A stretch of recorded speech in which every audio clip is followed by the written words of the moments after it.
welcome to another edition of To Talk. Our guest today is Congressman Tom Price.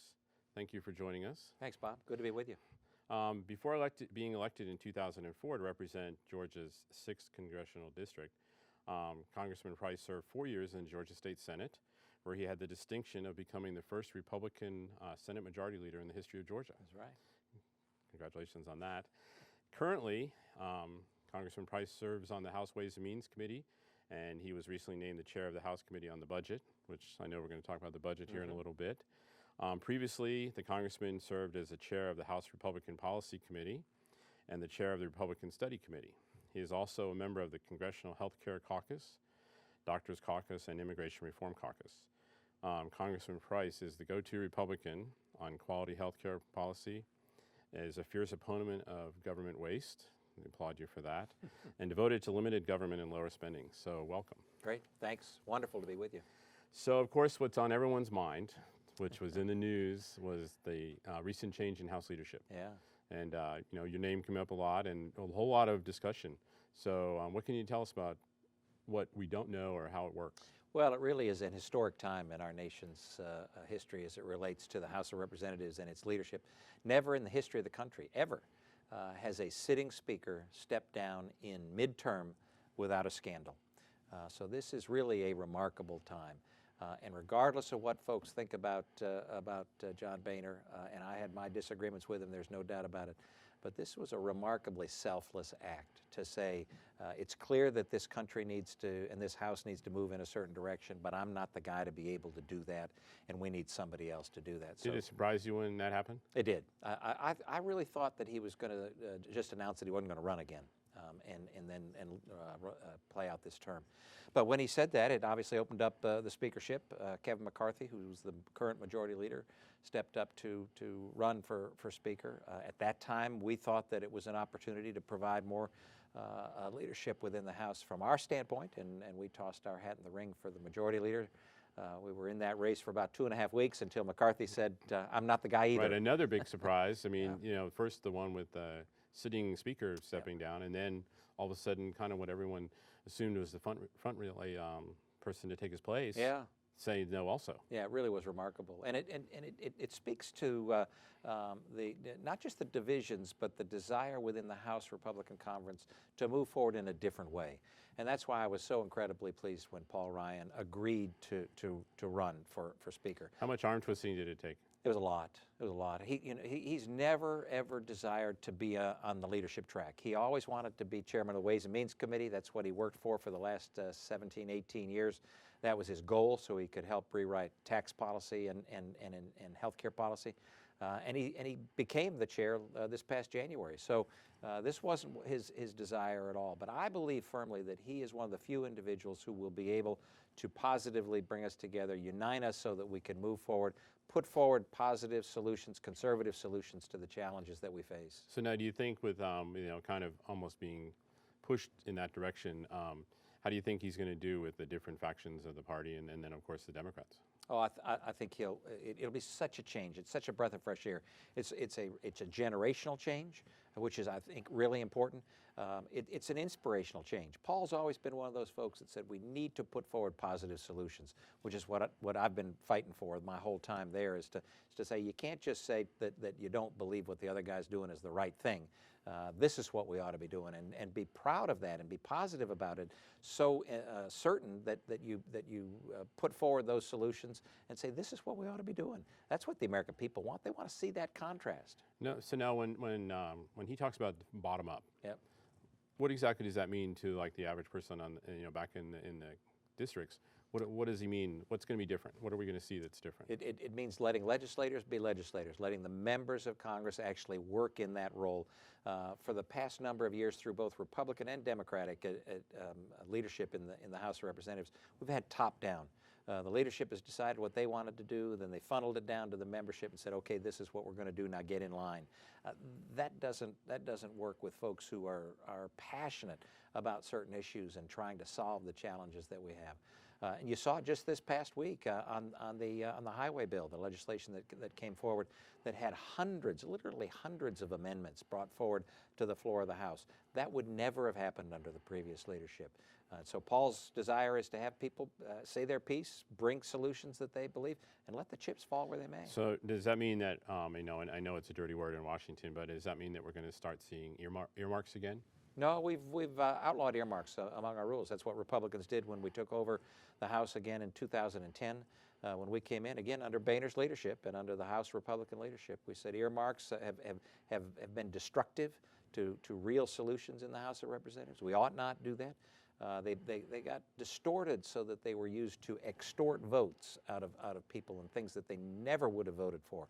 So I think it's positive that we've stopped earmarks. That being said, a consequence of that, and an unintended consequence of that, is that the administration, the executive branch, has much more power and much more authority now than it had before, because Congress is no longer providing the path by which money can be spent at a local level. We've got to solve that problem. We have yet to do so. Well, and I think a lot of people don't understand. I mean, and, sometimes, you hear that the House of Representatives controls the purse strings. I mean, the reality is the way the government is set up is you, the Congress, the House of Representatives, Yes. are the ones that authorize the expenditure of monies.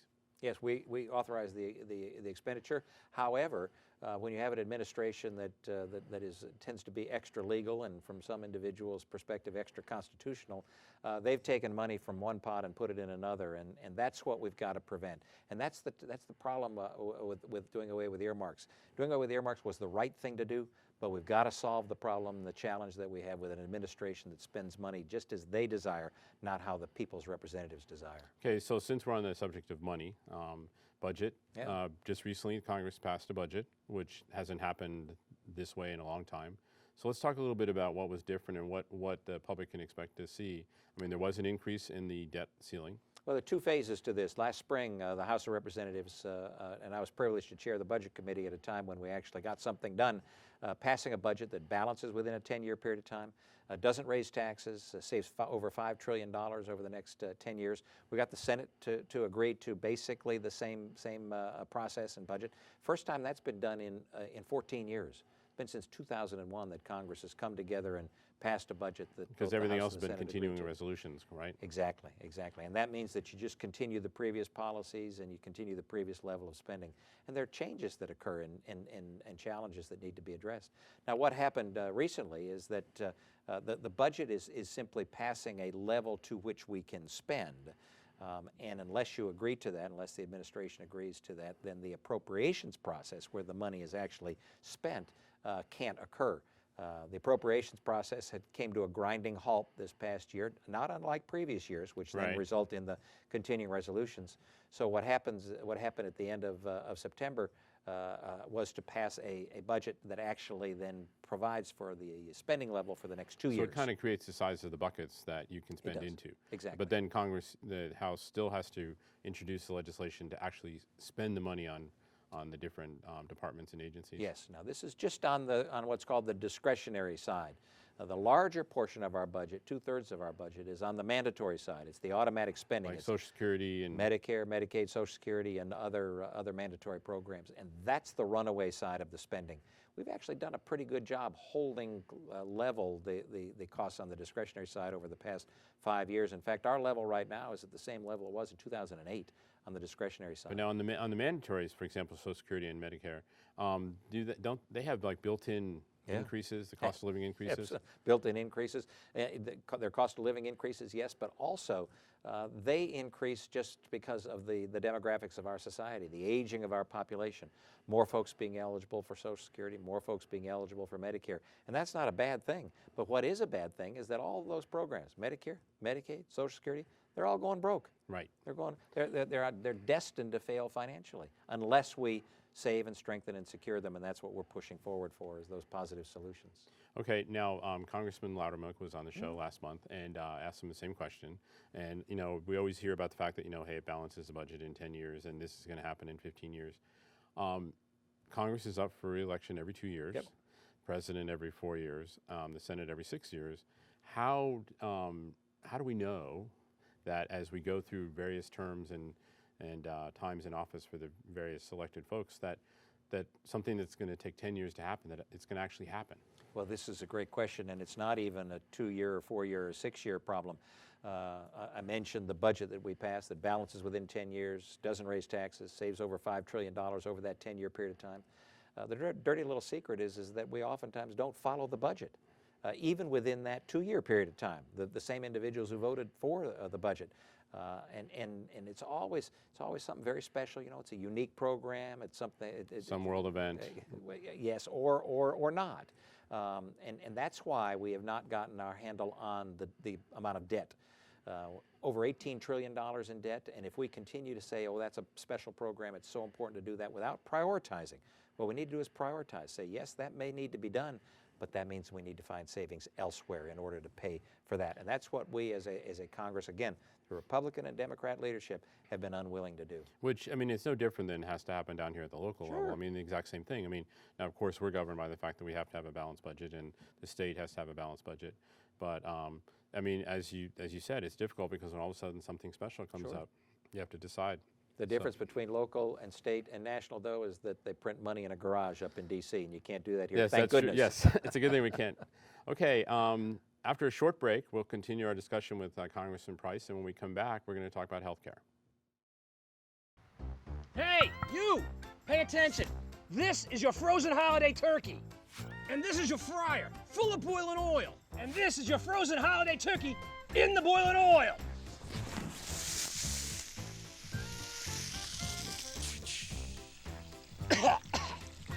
So now what we got?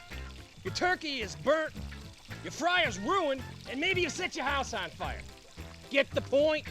Don't do this. Be sure your bird is completely thawed before frying, and never put too much oil in your fryer.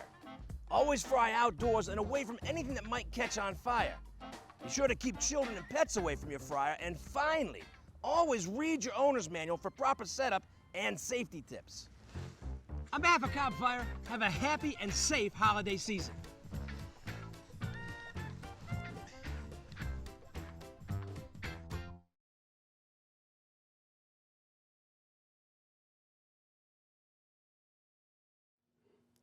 Welcome back. With me today is Congressman Tom Price from the 6th District. And we've spent before the break talking about the changing House leadership and the budget. Mm-hmm. Now let's talk about something I know is near and dear to your heart, Sure. being a doctor, healthcare. Yep. I spent over 20 years taking care of patients on the north side of Atlanta here as an orthopedic surgeon, and one of the things that drove me into public service was a real frustration with what the federal government has done and continues to do in the area of healthcare, dictating to people what must occur in the area. Well, and now, I mean, you know, I know myself and the viewers read about how premiums are going up and folks are not going to be signing up, and we're really going to be right back where we started with all these. I mean, there was some ridiculous, the codes that doctors use. Yeah. And I mean, they have one for injury from being injected in the engine of That's an airplane. exactly right. Right. I mean, you would know something about that. Yes, just a little bit. Happens daily, right? Yeah, usually the outcome is not that good. Yeah. But so, what do you think the fix is? I mean, how do we? It doesn't seem to be a whole lot better than it was. No, in fact, for many people, it's gotten worse, and it won't work. It doesn't work for patients or doctors. It doesn't work for employers or employees. It doesn't work for the states from a financing standpoint. It doesn't work for the federal government from a financing standpoint as well. So what we need to do, I believe, is get back to fundamental principles of healthcare. We want a system that's affordable for everybody, that's of the highest quality, that's accessible for everybody, that provides choices for folks. The reason people aren't comfortable with where we are is because we've got a system right now that violates all those things. Costs are going up, quality is going down, accessibility is going down, choices are being limited. So if we think about those principles and get back to those principles, it'll point our system in a direction that I call patient-centered healthcare, where patients and families and doctors are making medical decisions and not Washington, D.C. So how do we get there? I mean, you know, obviously the Republicans have a majority in both the House and the Senate, but we have a Democrat president whose name, you know, is kind of on the Health Care Act. How do we get there when the president has veto authority to stop it from happening? Well, we've nibbled away at the sides of it, frustratingly nibbled away at the sides of it. The president has actually signed 8 pieces of legislation that change his health care law. Now, he wouldn't admit that, but he has, Sure. in fact, done so. But what we need to do is to make the case to the American people about the reason that folks are frustrated with health care right now is because the system doesn't work for them. If you're a family out there and your total income for a family is $40,000 or $50,000 and you're on Obamacare, you've got a deductible that is likely between $6,000 and $12,000. And let me tell you, if you're making between $40,000 and $50,000 and your deductible is $6,000, you may have health coverage, but you don't have health care. No, not at all. Because you don't have that kind of disposable income to cover that deductible. That's specifically a result of the law. That's a system that may work for government and may work for insurance companies, doesn't work for people, doesn't work for No, not patients. at all. So now, there's also some talk about that, as we talked earlier, that the House of Representatives is the kind of control the purse strings. Right. And you read about the fact that, it's like, oh, well, we won't fund this portion or we won't fund that portion of it. I mean, is that really going to help stop some of the really bad parts of it from going into effect or make it better? Well, much of Obamacare is mandatory spending, so it's on that portion of the budget that you can't get to without an agreement with the president. Now, on the discretionary side, there's some things that we can do, and what we've done is limited the authority of the Internal Revenue Service to police Obamacare, to fine you for not following the rules and the dictates of Washington, D.C. We can do those kinds of things. We can end spending money on things like the Independent Payment Advisory Board, the board that is selected to actually decrease the ability of your doctor to provide the kind of care that he thinks you ought to have. One that you hear about that, if you're a certain age or whatever, they're going to say, no, don't do that. That's exactly right. And it's saying no not because it's not appropriate from a medical standpoint. It's saying no because of money, because of finances. Because it's not an efficient use of the dollars. That's what the federal government would say. But the problem is when that happens, then you've got the federal government making medical decisions when they have no right or authority which they to should do be so. personal. Exactly. All right, so now in your perfect world, the Republicans maintain control of the House, they maintain control of the Senate, and they get the presidency. And there's a lot of folks out there that say repeal Obamacare. I mean, are we not past the point of being able to totally repeal it? No, we're not, because again, it starts out with its premise that Washington knows best. And a system of health care in this country that says Washington knows better than you do or anybody else does about the kind of health care that they and their family ought to receive is the wrong system. So I believe strongly that it needs to be repealed and replaced with a positive patient-centered system. Now, do the Republicans have kind of a framework for that system? That's why I'm so excited about, another reason I'm so excited about Paul Ryan being Speaker, because he has embraced the sense that what we need to do is put forward those positive solutions. H.R. 2300 is the bill that we've put forward the past 6 years that would stipulate that it ought to be patients and families and doctors making these decisions. Get everybody covered, not with coverage that the federal government dictates they must buy, but with what they believe is right for themselves and for their family. Save hundreds of billions of dollars. Those are the kinds of things that we ought to be doing, and I'm hopeful that over this next year we'll be able to put forward that kind of legislation. So that plan that you referred to, that does cover the uninsured that you hear so much about, because my understanding is that even with Obamacare, there's almost as many uninsured now because of the cost. Exactly. There's some individuals, and it's important to recognize this, there's somewhere between 2 and 3 million folks in this country who've gained coverage with Obamacare that didn't have it before. That's a good thing. The problem is what they've gained is coverage that they may or may not need or want, which is why we need a system that allows them to select through tax credits, refundable credits, advanceable refundable credits.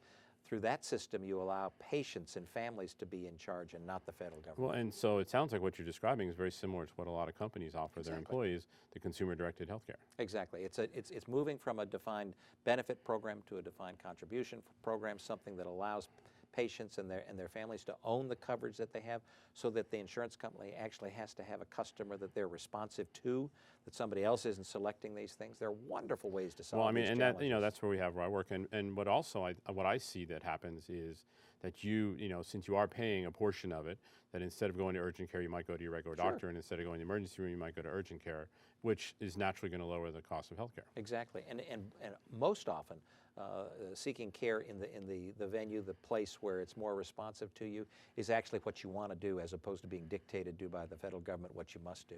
Well, yeah, because they don't know how you feel and what your needs are. So, exactly. Well, thank you for taking time out of your busy day to come and join us on the show. Thanks so much. Tom.house.gov is how folks get in touch with me. Tom.house.gov. And you also send in a weekly update? We do. You can sign up there. All right. Well, thanks again for joining us. Thanks so much. Thank you, Congressman Price, for joining us. And that's all for this month.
The Cobb County Safety Village is the most comprehensive safety training environment in the region.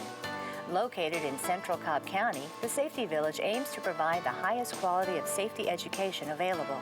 Primarily designed for elementary-age school children, the Safety Village provides hands-on life safety training. Education is the key to reducing risk and protecting our community and its residents, and the Cobb County Safety Village is the first in Georgia to offer this kind of learning experience. On the 8-acre site is a large multi-use education building which includes classrooms, a cafeteria, offices for employees, and an auditorium made to look like the historic Strand Theater in Marietta. There is also a station for inspecting car seat installation, a free service provided to the residents of the county by Safe Kids of Cobb County, which includes 3 mechanics bays that provide shelter from the elements as well as heat during the winter months, as opposed to before when seat checks were done outside. After walking through the reception area, visitors are greeted with what looks like a small house. This is known as Sparky's house. In the hallway, which is made to look like a street, there's a replica of a telephone booth and a small tree. Sparky's house actually consists of a living room, bedroom, and kitchen, creating an incredibly memorable learning experience that mimics some life-threatening situations that children may face in their own homes. The front door of the house opens to what looks like a regular home on the inside.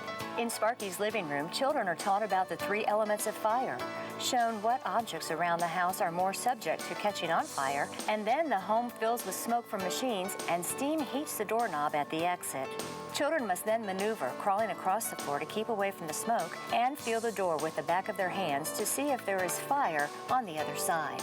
The children then open the door and crawl outside to safety. When they are in Sparky's bedroom and the room fills with smoke, the children must then climb out the window with a safety ladder and meet up at the family's arranged meeting spot, the tree outside of the house. After these lessons, children participate in a simulated 911 call, complete with a live operator answering at the other end. Children are also given classes from police officers regarding topics ranging from what to do if approached by a stranger, what to do when you're home alone and hear a knock at the door, and what to do if they find a gun in the house. Interaction and participation by the children is highly encouraged and also provides for a better learning experience. The Safety Village's goal is exactly this: teach children in a unique and unforgettable way and make it as interactive as possible, but do so in a manner that is controlled, supervised, and above all, safe for the students. The David Hankerson Education Building is only the first part of the children's experience. The Safety Village itself is a working village. The land has been paved like a small neighborhood and designed to look just like that, only on a reduced scale. The Safety Village is a child-sized representation of our county, complete with real trees, scaled-down operative buildings with signage, small street signs and traffic lights, and even model homes. Site elements used throughout the village reference those found around the Marietta Square to help give the scene a recognizable and authentic look. The site features 4 distinct areas, which are the Marietta Square, a commercial district, a residential district, and an industrial district. Since it has opened, the Cobb County Safety Village has improved the fire department's efficiency in training students by 200%. Twice as many students have been able to take part in this safety training than last year before the Safety Village opened. It is easier and requires less manpower to have a centralized location, which helps to reduce scheduling conflicts. Before, when 2nd and 4th graders participated in their state-mandated fire safety program, a fire truck with a trailer housing a far less advanced scenario similar to Sparky's house would have to travel out to each school individually and could only handle one small group of students at a time. The Cobb County Safety Village allowed them to build a more complex scenario, which teaches the children more effectively, and they have room for multiple classes at one time. Children will benefit greatly from the knowledge that they will encounter through observation and participation. Learning is essential to a child's mind, and taking part in the process is crucial. The philosophy is simple: tell me and I will forget, show me and I may remember, involve me and I will understand.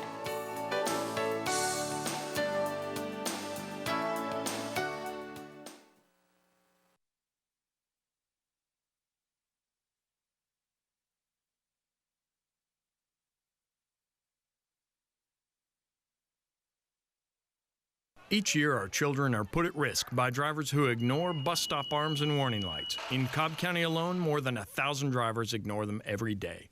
The Cobb Police Department and Cobb Schools have partnered with Operation Stop Arm to educate drivers about the new law to save lives. Tragically, a young child was killed at a bus stop by a passing car in 2009. While we were being interviewed by the news crew, a driver ran through the stop arm of the bus. We had just installed new stop arm cameras on some of our buses and were able to hand the photo over to law enforcement. And now, with the new law, hopefully we will reduce violations of the stop arm law and have additional evidence to cite violators. Drivers who pass a school bus with a stop arm activated can receive up to a $1,000 fine from the court and get 6 points tacked onto their driver's history.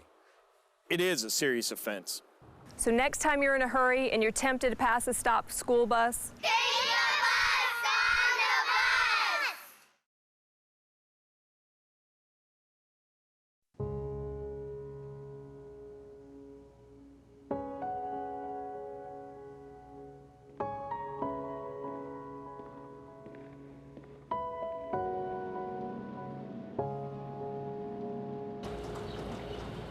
the bus.